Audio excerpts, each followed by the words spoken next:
هذا العدد برعاية لي لابوغاتوار Frater Razès.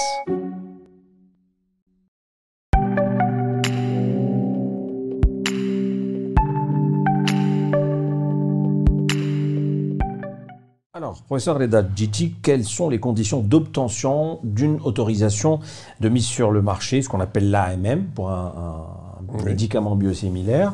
Et pour l'Algérie du moins, est-ce qu'il y a déjà une différence avec le générique pour l'AMM? Alors, oui, absolument. À vrai dire que l'Algérie est dotée depuis quelques années d'une agence nationale des produits pharmaceutiques. C'est un peu l'équivalent des autorités de régulation américaines telles que le FDA ou l'EMEA en Europe, donc l'Agence européenne des médicaments. Donc nous avons notre agence de régulation.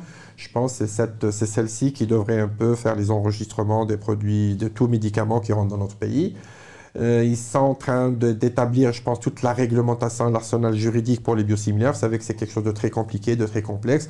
L'arsenal juridique, il est en train d'être mis en place par cette agence. Mais pour le moment, tout produit biosimilaire qui arrive à notre pays obéit à un cahier des charges bien particulier. Donc, il y a des modules à suivre, le module 3, le module 4, le module 5, sans rentrer dans le détail. En fait, on doit avoir sur dossier toutes les étapes de fabrication, de qualité pharmaceutique, très bonne qualité pharmaceutique, de similitude de produits biosimilaires par rapport aux produits de Princeps. Donc, toutes les études de pharmacocinétique, de pharmacodynamique doivent être bien établies. Toutes les études précliniques sur les animaux, on doit les avoir aussi, et les études cliniques sur l'homme. Donc, tout un dossier doit être remis pour avoir toutes ces étapes pour pouvoir enregistrer un biosimilaire dans notre pays. Et c'est la même chose que le générique ou c'est plus... Non, à vrai dire, non. Le générique, c'est un peu plus simple d'enregistrer un produit générique. Et en fait, les génériques, ça dépend de la caractéristique du produit. La plupart des produits génériques nécessitent un enregistrement sur dossier, peut-être une étude de bioéquivalence pour certains, pour d'autres même pas.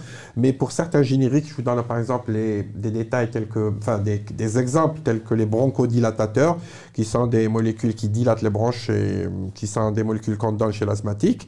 Cela, on ne peut pas faire d'études de bioéquivalence parce qu'on ne trouve pas le médicament dans le sang. Là, peut-être, c'est un exemple, par exemple, de générique, on a besoin d'études cliniques.